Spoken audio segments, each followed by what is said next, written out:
Ching Hexagram number 60. Chia, limitation.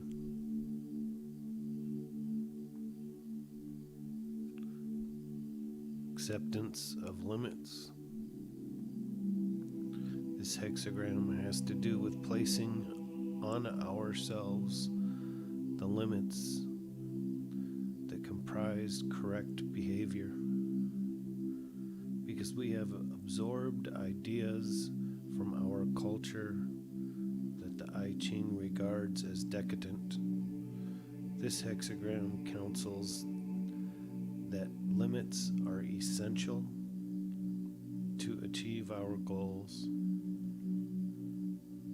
Very often, the thing that is decadent is our customary view of what comprises correct moral limits. Limitation also has to do with accepting that it is our fate to learn how to respond correctly to challenges and adversities.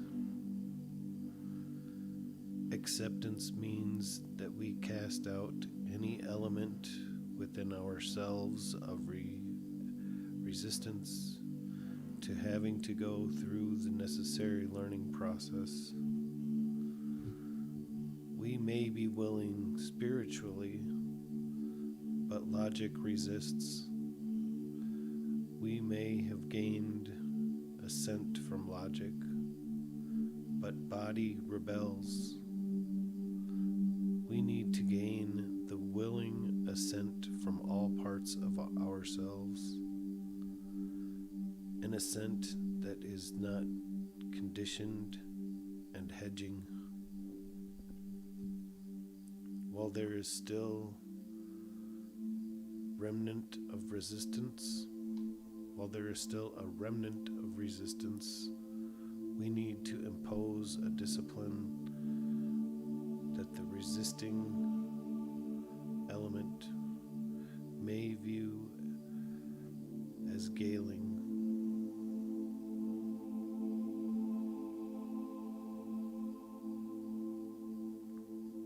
While there is still a remnant of resistance, we need to impose a discipline that the resisting element may view as galling.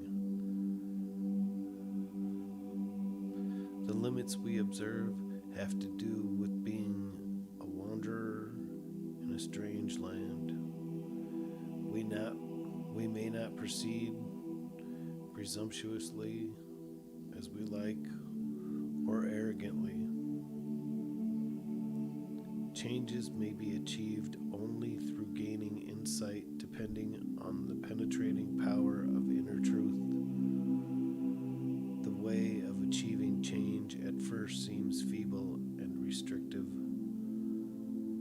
but when we later see the truth is empowered and that the changes meet with universal approval, we realize how limitation gives meaning to life and power for good. First, if it is necessary to come to an understanding of what is the inner truth of a situation, then we must trust it to indicate the vehicle of change. This vehicle often remains unknown to us until the instant we make use of it. In some cases, the problem may be entirely resolved. Other long-standing problems may only be solved through small increments of progress achieved over a long period of time. In interpreting the lines of the hexagram, we should remember that each line has to do with limitation. To go out the door means that whether we advance or retreat, we must exercise the appropriate self-limitation and not do as we please. Finally, the I Ching means of action. To produce results through force of character cannot be attained without long practice of self-limitation. Such practice requires us to be patient and gentle with ourselves. We should not attempt too much self-improvement too soon or focus ambitiously on the goal. We should likewise avoid being excessively aesthetic or flagellating ourselves for mistakes, or taking vows, or making pacts. All such ambition and asceticism comes from the wrong source. It seems that once we realize that limitation and self-development are necessary, the ego tries to force advance. Through sweeping effort, this effort often entails adopting fetishes, unusual practices, obsessive behavior, or any procedure that we fantasize would enable us to skip steps. The presence of the ego spells defeat, for we may not achieve our goals through its means. Only gradual, gentle, modest, and persevering effort enable us to make progress without arousing the power of the ego. Throughout the work of self-limitation, we are dealing with troublesome body inferiors that are accustomed to having their way. We are able to limit ourselves better if we explain to them that we need their cooperation. We can achieve their cooperation best if we explain that we are learning new ways of dealing with problems, ways that are far more effective and safer than those to which they have been accustomed. This procedure is a little like telling a 12-year-old who is frantic to eat that he should not allow his stomach to rule his mind. The effect can be surprising. Our inferiors need to see that our ego is a snail-sized blot of fear that throws an immense shadow. Shall we allow such a blot to rule us? Changing line number 1. Got out of the door, and courtyard is without blame. Not going out the door, and courtyard is without blame. This means that not going beyond the limits defined in the Wanderer Hexagram 56. The limitations naturally imposed on one who is a stranger in a strange land. Shorn of old defenses. We must now rely on our inner dignity as a defense. Accordingly, we must be cautious, reserved, and obliging to others, on guard not to lose touch with our inner being. We avoid meddling in others' affairs or being aloof and arrogant. Receiving this line tells us we should limit our action to saying what we are willing to do or not to do in managing our own life. We must not tell others what to do or not to do in regard to their affairs. We may defend ourselves against attack, but we must be extremely prudent in initiating attacks. If we do not forget that we are wanderers and strangers, help and protection will come from the cosmos, and we will be able to approach others to do the right thing. If this help has not yet come, we can only spend our time at keeping ourselves correct and avoid being pressured by fear or desire. In dealing with others, we need to keep attuned in order to advance when people are open to us, and to retreat when they are closed. We also retreat when we are no longer objective and disengaged. We frequently receive this line in preparation for upcoming situations. We are meant to rehearse our limitations and review the discipline we will need to exercise on our inferiors.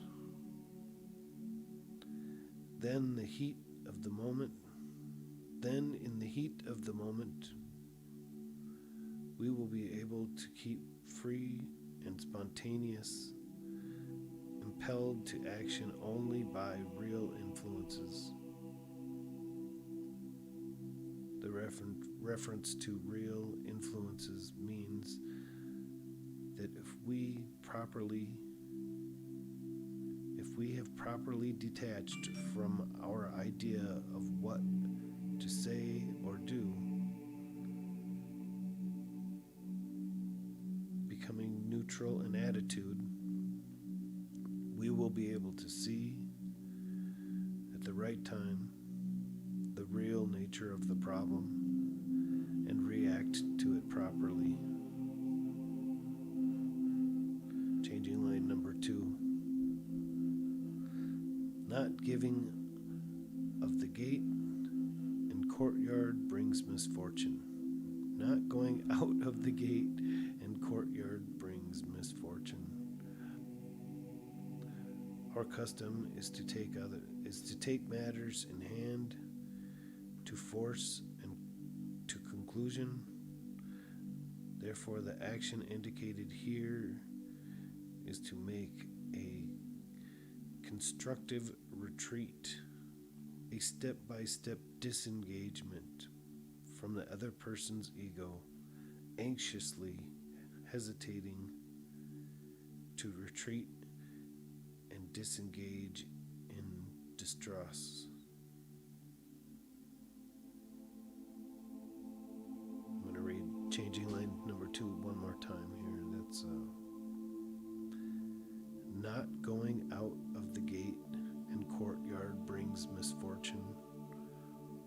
Our custom is to take matters in hand to force a conclusion. Therefore, the action indicated here is to make constructive retreat, a step-by-step disengagement from the other person's ego. Anxiously hesitating to retreat and disengage is disastrous. Changing line number 3. He who knows no limitation will have cause to lament no blame. Among the pleasures and extravagances indicated are those of self-assertion and self-indulgence, as when we play the role of the wise sage and faithful follower of truth, the one with the know-how. Another form of self-assertion occurs when we indulge in temper tantrums and rebukes. Self-importance and self-indulgence make us forget our job and miss our opportunities. Ambition to prove points or to gain something from each moment of contact makes us unable to hear. However, seeing and correcting our mistakes removes all cause for blame.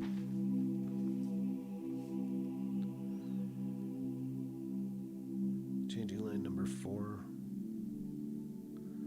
Centered limitation.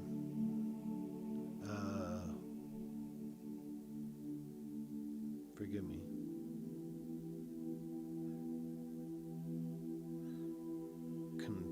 Conferred limitation. Or is that? Contended limitation. I believe that's what it is. The print is a little foggy there. Contended limitation. Success.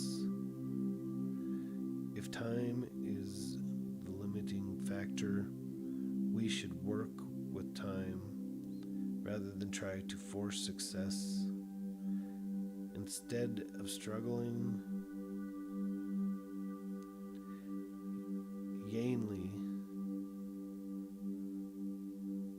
vainly. This print is bad.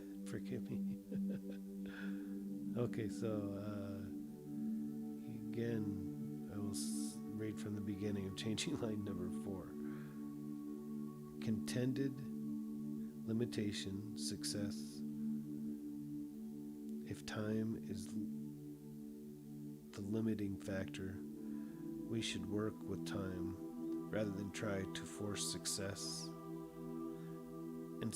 Instead of struggling vainly with people who cause problems, we should keep attuned to the openings and closings in each situation and not allow ourselves to go beyond the peak moments of opportunity. This is to work with the situation and to observe the principle of water flowing downhill as the path of least resistance. Changing line number 5. Sweet limitation brings good fortune. Justice requires that if we would limit others, we must first set the correct example of self-limitation by remaining disengaged.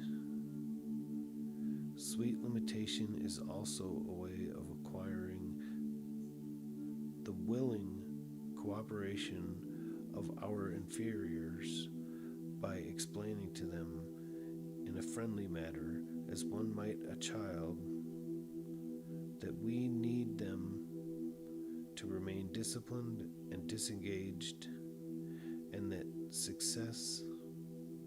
the success they want will be achieved if they do not interfere in events or give way to doubt.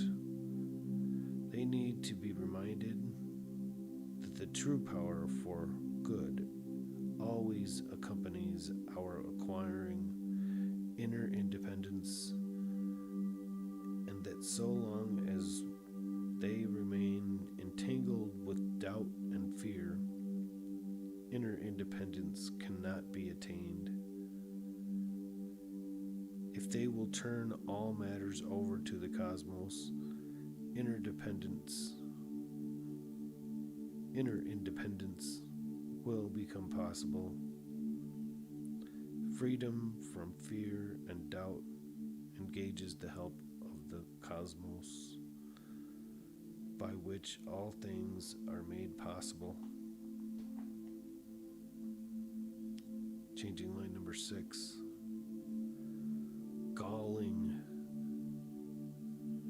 Galing limitation. At times we severely limit our inferiors in order to save the situation. Receiving this line means we may not tell others what to do or engage in conflict or try to change a situation through contriving, striving, or self-assertion, no matter how important it may seem that we do so. To restrain ourselves under the conditions may seem especially galling,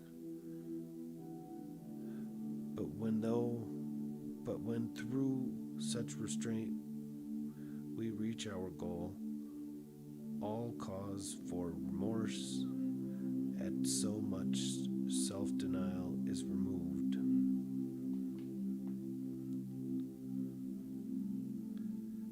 This line also mentions that we should not engage in limits that are too galling. This refers to obligations we have taken on which are not correct.